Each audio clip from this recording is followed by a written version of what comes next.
Менә олыгайган сайын ул балачак уйлыйсың, яшьлектә уйлыйсың. Шуннан бер уйланып утырганда балачак хатирәләре искә төште. Бу инде укытучы апам белән бәйле иде. Мин аны ничектер шунда илһам килеп шигъри юлларга салдым.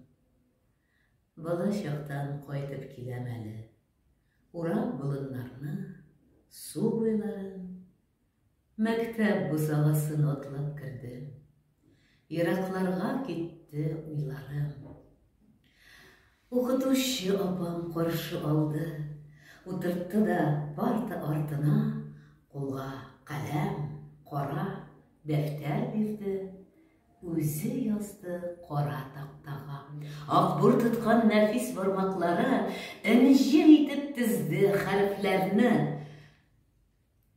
Шул чак алъяпкычка кара тамды, күз яшьләнде, күңел хәвефләнде.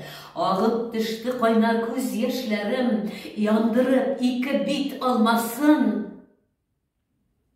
Югач алъяпкычның табы бетәр, күңелеңә каратаммасын дигән сүзләр белән укытучым зиһенемә тирән эз салды.